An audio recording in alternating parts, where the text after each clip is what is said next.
मस्जिद में फर्ज नमाज के बाद इमाम के साथ दुआ मांगना कैसा है, कब्रिस्तान में दुआ करना कैसा है, किसी आदमी के मर जाने के बाद किसी मौलाना के साथ उसके घर पे जाकर भोज खाने के बाद दुआ करना उसकी मग़फ़िरत की, ये कैसा है।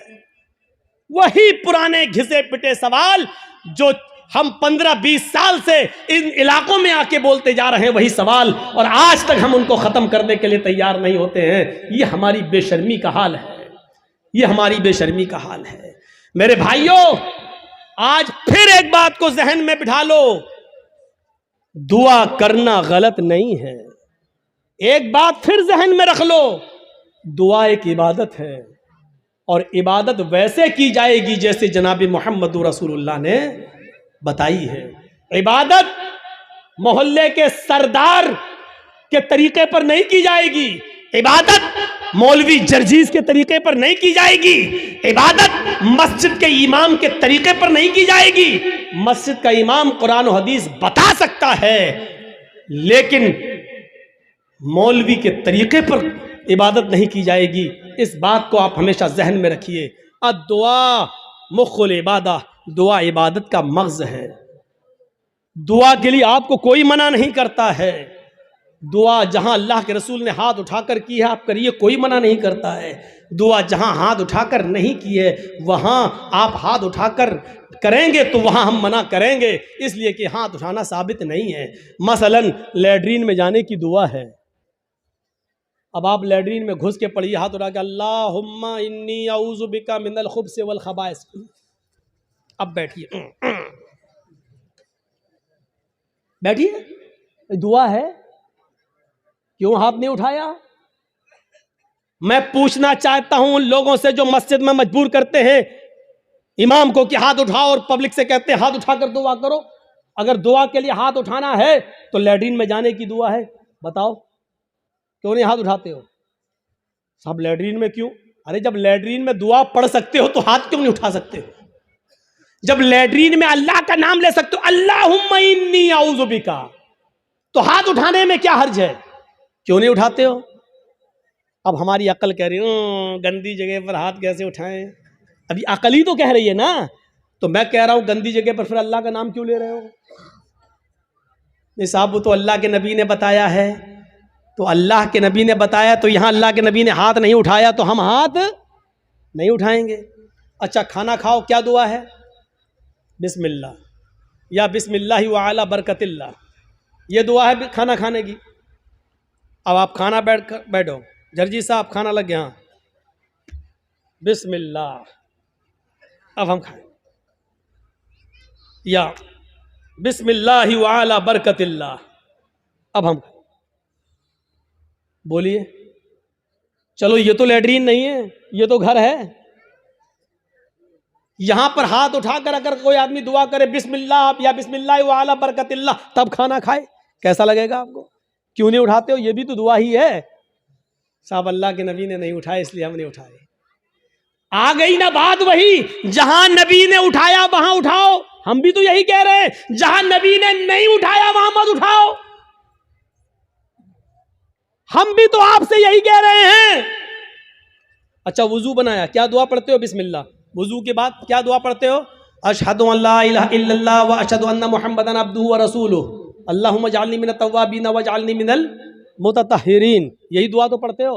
अच्छा, वुजू बनाने के बाद किसी को देखा, पैर धुलने के बाद आया हो, किबले की तरफ मुंह करके अशहदु अल्ला इलाहा इल्लल्लाह वहदहु ला शरीका लहु व अशहदु अन्ना मुहम्मदन अब्दुहु व रसूलुहु अल्लाहुम्मा जअलनी मिनत तव्वाबीन व जअलनी मिनल मुतत्तहिरीन।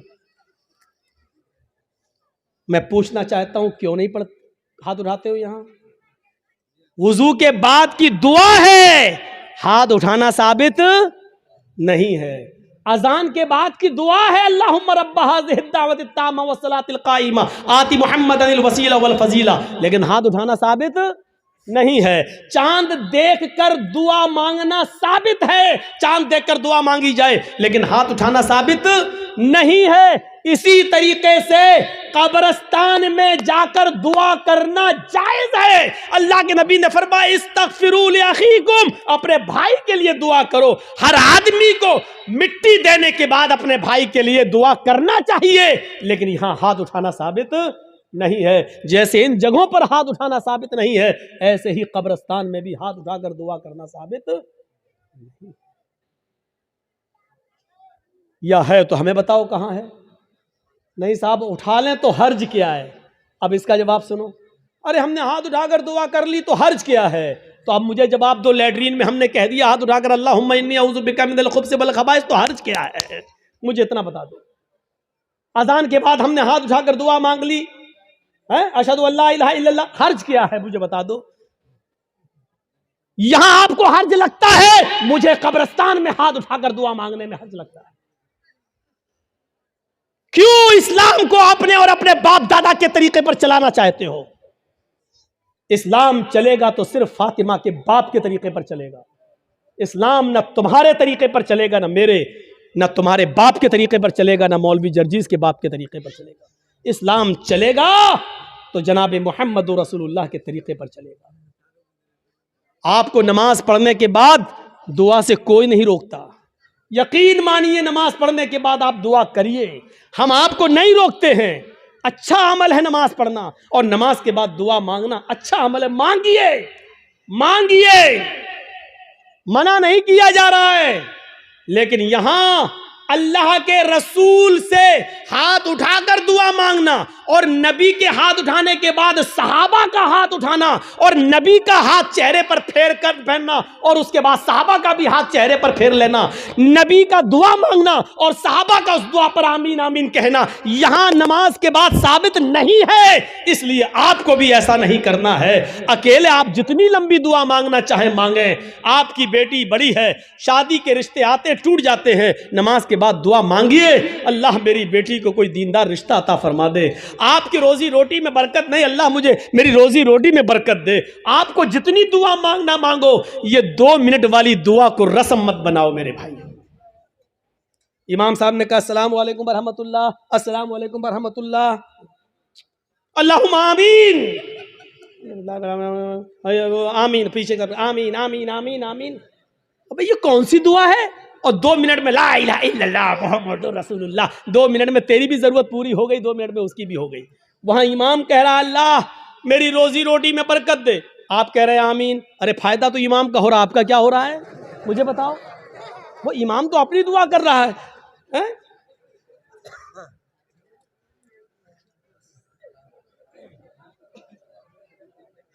अब इमाम बेचारा कुंवारा है, शादी नहीं हुई है, इमाम कह रहा अल्लाह मुझे दीनदार लड़की अता फरमा दे, आप कह रहे हैं आमीन। फायदा तो इमाम का हो रहा, तुम्हारा क्या हो रहा है। अरे इमाम अपनी दुआ मांगे, तुम अपनी दुआ मांगो यार। इमाम की अपनी जरूरतें हैं, तुम्हारी अपनी जरूरतें हैं। इमाम का बेटा बीमार है, उसके पेट में दर्द है, वो कह रहा अल्लाह मेरे बेटे को शिफा अता फरमा दे। तुम्हारे बाप को कैंसर है, तुम अपनी दुआ मांगो अल्लाह मेरे बाप को कैंसर है, अल्लाह मेरे बाप को शिफाए कामिला और आजिला अता फरमा। अरे इमाम के साथ साथ तेरे आमीन कहने से मखसूस दुआएं हो रही हैं। इमाम तेरे लिए दुआ नहीं कर रहा है, और तुम जो आमीन आमीन कह रहे हो उसमें तुम्हारे लिए दुआओं पे आमीन नहीं कही जा रही है। अरे तुम अपनी दुआ मांगो, इमाम की जरूरत 2 मिनट में पूरी हो रही है, तुम्हें कुछ ज्यादा मांगना तुम ज्यादा मांगो। ये क्या दुआ है कि जब इमाम की सारी जरूरतें पूरी हो रही हैं उसी वक्त तुम्हारी भी हो रही हैं। 2 मिनट में तुम्हारी भी दुआ हो गई, उसकी भी दुआ हो गई। अब हमने कुछ और मांगना था, लेकिन अब हम नहीं मांग पा रहे हैं क्योंकि इमाम ने हाथ फेर लिया, हमें भी फेरना पड़ रहा है। अब हमें कुछ और मांगना है। मेरी बीवी हमें कुछ समझती ही नहीं है, अब अल्लाह मेरी बीवी को मेरा फरमा बरदार बना दे। अब इमाम तो हाथ फेर चुके हैं, अब कैसे दुआ मांगे। अब मांगना चाह रहे हैं लेकिन हाथ गिर भी नहीं रहे, लेकिन मजबूरी में फेरना पड़ रहा है। अब फेरना पड़ा, अब मुंह में कहना पड़ रहा अल्लाह मेरी बीवी को हिदायत दे। इसको आदत मत बनाइए मेरे भाई।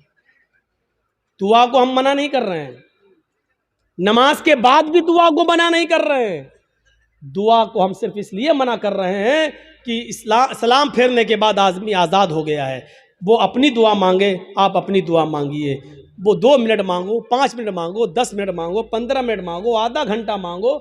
और दुआ तो मेरे भाइयों मजमे में है, सही बताऊं तो दुआ का हक अदा ही नहीं होता है। दुआ का हक अदा तो तन्हाई में होता है, जब कोई ना देख रहा हो, 2 रकात नमाज पढ़ के अपने आप को सबसे छिपा कर, रो रो कर, आंखों से आंसू बहा बहा कर दुआ की जाए, तब दुआ का मजा कुछ और है। मेरे भाइयों ये दुआ का मजाक है। अल्लाह गांव में बहुत ज़्यादा लफड़ा हल्ला, अल्लाह मेरे गांव में बरकत दे, अल्लाह मेरे चौधरी को समझा दे, अल्लाह मेरे ये आमीन आमीन मोहम्मद रसूलुल्लाह। ये दुआ का मजाक है यार, मत बनाओ मजाक। इतना मजाक दुआ का कभी नहीं बनाया गया जितना हम दुआ का मजाक बना रहे हैं। हाथ उठाकर भी मांग सकते हो, लेकिन अकेले तन्हा। कब्रिस्तान में दुआ मांगने का हुक्म है और हर शख्स को दुआ मांगना चाहिए, लेकिन वहां हाथ उठाना साबित नहीं है। वहां सिर्फ हुक्म यह इस्तगफिरू लिअखीकुम, अपने भाई के लिए दुआ करो, सिर्फ दुआ है। अगर हाथ उठाना होता तो अल्लाह के नबी कहते अपने भाई के लिए दोनों हाथ उठाकर दुआ करो। और यह आता कि अल्लाह के रसूल ने फला फला के दफनाने के बाद आपने दोनों हाथ उठाकर दुआ की है, आता हदीस में, लेकिन हदीस की किसी किताब में नहीं आया अल्लाह के रसूल ने किसी भी सहाबी को दफन करने के बाद अपने हाथों को उठाकर दुआ की हो, कहीं नहीं आता है। हाँ, ये आया कि अल्लाह के रसूल ने कब्र में सहाबी को दफन करने के बाद सहाबा से फरमाया इस्तगफिरू लिअखीकुम, अपने भाई के लिए दुआ करो। आप चाहते तो कह सकते थे मैं दुआ कर रहा हूं, आप लोग आमीन आमीन बोलो। अल्लाह जिसका इंतकाल हुआ उसके रूह को आला इल्लीन के अंदर जगह अता फरमा, अल्लाह उसके पसमानदगान को सब्र जमील अता फरमा। आप चाहते तो कब्रिस्तान में सब दुआ कर सकते थे, लेकिन आपने न की ऐसे और न लोगों ने आमीन कहा, बल्कि आपने सबको हुक्म दिया कि तुम अपने भाई के लिए दुआ करो, यानी तुम अपनी दुआ करो, हम अपनी दुआ कर रहे हैं। दुआ सब करें लेकिन अलग अलग करें, और हाथ उठाना यहां साबित नहीं है, इसलिए हाथ ना उठाया जाए। सीधी सी बात है। अब फिर हुक्म यह है कि आप किसी भी मैयत के लिए कभी भी किसी भी वक्त दुआ कर सकते हैं, लेकिन चंद लोगों को इकट्ठा करके मैयत के घर जाकर उसको सब्र की तलकीन करने के बाद, भोज वोज खाने के बाद या दुआ करने के बाद भोज खिलाया जाता है। मुझे नहीं मालूम आपके यहाँ क्या होता है। और वहां घर पे जाने के बाद फिर इमाम साहब दुआ करते हैं और उस घर के सब लोग आमीन आमीन कहते हैं। मेरे भाइयों, बिदात है, बिदात है, बिदात है। इस बुरी रस्म को बंद करिए, इस नौटंकी को बंद कीजिए। मैं इसको नौटंकी कहता हूं। इस नौटंकी को बंद कीजिए, दुआ आप कीजिए। अरे बीवी, अगर शौहर मर गया है तो बीवी शौहर के लिए दुआ करे, बाप मर गया तो बेटा शौहर अपने बाप के लिए दुआ करे। अरे सदका जारिया सबसे बेहतर यही है कि बेटा अपने बाप को अपनी दुआओं में याद रखे, कुछ दुआएं अपने लिए मांगे, फिर कहे अल्लाह मेरे वालिद को की कब्र को नूर से भर दे, अल्लाह मेरे वालिद की मग़फ़िरत फरमा, अल्लाह मेरे माँ बाप के गुनाह को की बख्शिश फरमा, अल्लाह उनकी लग़्ज़िशों को माफ़ फरमा दे, अल्लाह तो उनको जन्नतुल फिरदौस में जगह अता फरमा। ये है दुआ। बीवी शौहर के लिए दुआ करे, बेटा बाप के लिए करे, बाप बेटे के लिए करे, भाई बहन के लिए करे, बहन भाई के लिए करे। किसने मना किया है? आप जा रहे हैं कब्रिस्तान, जाइए, रोज जाकर दुआ करिए, कौन मना कर रहा है? हफ्ते में एक दिन जाकर दुआ कीजिए, कौन मना कर रहा है? महीने में एक दिन जाइए और अपने बाप के लिए हाथ उठाकर नहीं, हाथ छोड़कर कब्र पर खड़े होकर कब्र के पास दुआ मांगी, कौन रोकता है? नहीं। लेकिन आप पूरे साल ना जाएं, सिर्फ ईद के दिन ईद की नमाज पढ़ने के बाद कब्र पे जाकर दुआ मांगे और इसको मामूल बना लें, ये गलत है। आप किसी दिन को मुतय्यन करके दुआ करेंगे तो वही चीज बिदअत हो जाती है। आप आज मांग लीजिए, कल मांगिए, 2-4 दिन बाद मांग लीजिए, मुतय्यन मत करिए, रोज दुआ मांगिए कब्र पे जाके, कोई मना नहीं करता है। और कब्र पे जाके दुआ इसलिए मांगने जाइए आप कि वहां जाएंगे तो आपको अपनी मौत याद आएगी, वरना दुआ मांगने के लिए कब्र पे जाना जरूरी नहीं है। दुआ के लिए आप अपने घर से भी दुआ कर सकते हैं। मेरे भाइयों, मेरे बाप इटावा में हैं और मेरे पास फ़ोन आ जाए और वो बीमार, मैं इस जलसे में भी दुआ कर सकता हूँ। आपके डिस्ट्रिक्ट मालदा में रहकर क्या मेरे लिए दुआ करो। आपसे भी कह सकते हैं कि मेरे वालिद के लिए दुआ करो कि अल्लाह ताला में जर्जी साहब के वालिद को शिफाए कामिला और आजिला अता फरमाए। कोई बुराई की बात नहीं है। दुआ के लिए किसी के घर जाकर ही दुआ की जाए या कब्रिस्तान जाकर दुआ की जाए, ये ज़रूरी नहीं है। लेकिन अगर आप जाएंगे तो आपको अपनी मौत भी याद आएगी कि एक दिन हमको भी इस जगह आना है, इसलिए आप अगर जाते हैं तो ठीक है। इसी तरीके से मेरे भाइयों, याद रखिएगा, कोई भी काम हो अगर शरीयत की रोशनी में ठीक है तो करेगा। बहुत से लोग क्या करते हैं, बेटे का खतना हो रहा है, खाना दावत कहते हैं, साहब हाँ आज दावत है आपकी। किस बात की दावत? बच्चे का खतना करा रहे हैं। याद रखना, इस्लाम के अंदर सिर्फ दो ही खाने को जायज़ करार दिया और उसका हुक्म है, एक वलीमा, शादी के बाद बीवी जब घर पे आए तो उस बीवी के साथ एक रात गुजारने के बाद दूसरे दिन वलीमा करना। बहुत से लोग ये कहते हैं कि बीवी के साथ जब तक मुजामियत या हमबिस्तरी ना कर ली जाए वलीमा नहीं, बीवी आ गई, रात आप उसके साथ बैठ गए, दो चार गुफ्तगू हो गई, बातें हो गई, बस हो गया, उसके बाद सुबह होकर आप वलीमा कर सकते हैं, जायज़ है आपके लिए। अगर सोहबत और हमबिस्तरी हो जाए तो और अच्छी बात है, ठीक है, उसके बाद दुआ करिए और वलीमा करिए, ठीक। एक तो वलीमा सुन्नत है। दूसरी बात सुन लीजिए, लड़की वाले के यहाँ खाने का कोई सबूत नहीं है, जिसको चोर और डाकू बन के जाना हो वो जाए।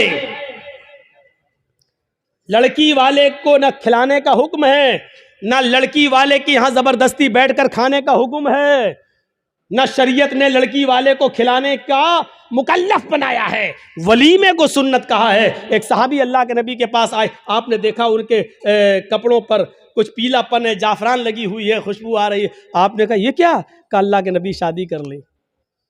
अच्छा, सैयबा से या बाकिरा से, कुंवारी या शादीशुदा थी, तलाकशुदा?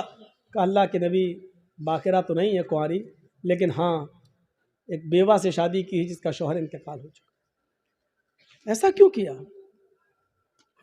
कुंवारी से शादी करते। कहा अल्लाह के नबी मेरे माँ बाप का इंतकाल हो चुका है और वो इस दुनिया में नहीं है, मेरी छोटी छोटी बहनें हैं, मेरी छोटी छोटी बहनें हैं, मैंने सोचा कि एक ऐसी औरत से निकाह करूं जिसको बच्चे पालने की महारत हो, तजर्बा हो, ताकि वो मेरी बहनों की अच्छी तरबियत कर सके, इस मकसद से मैंने शादी की।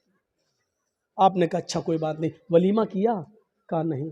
आपने कहा वलीमा करो, देखिए हुक्म है, औलिम वलो बिशातिन, वलीमा करो, अगर ज़्यादा ताकत नहीं तो एक बकरी ही का करो, लेकिन करो।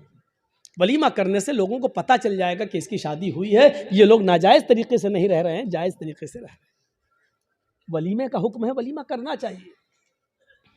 एक ये खाना, उसका हुक्म मौजूद है। और दूसरा अकीका। अकीके की दो शक्लें होती हैं। दो शक्लें ये हैं कि 7वें दिन जब आप बच्चे का अकीका करें तो मोहल्ले के लोगों को आप बुलाकर अपने घर खिला भी सकते हैं, लेकिन मोहल्ले वालों को बुलाने के साथ साथ गरीबों का ख्याल रखा जाए। ऐसा ना हो कि सिर्फ अमीर आए और गरीबों को नज़रअंदाज कर दिया जाए, क्योंकि गरीबों का हक ज़्यादा है इसमें। गरीब और मिस्कीन ढूंढे जाएं, कौन है ज़रूरतमंद, उनकी दावत दी जाए। एक तो ये तरीका है। और दूसरा तरीका अकीके का ये है कि अगर आप सबको बुलाकर अपने घर नहीं खिलाना चाहते हैं तो अगर लड़की है तो एक बकरी, लड़का है तो 2 जानवर ज़िबा करके उसका गोश्त गरीबों, मिस्कीनों में और मोहल्ले के लोगों में तकसीम कर दिया जाए, तब भी आपका अकीका हो जाएगा। अपने घर खिला भी सकते हैं। ये एक अकीका।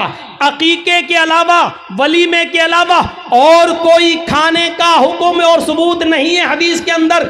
यहां तक कि कोई हाजी हज करके आता है और वो खुशी में अपने गांव वालों को खिलाता है, इसका मतलब यह है कि वो अपने हज की रिया और नमूद कर रहा है, दिखावा कर रहा है, लोगों को ये बता रहा है कि देखो मैं हज करके आया हूं, इस खुशी में मैं लोगों को खाना खिला रहा हूं।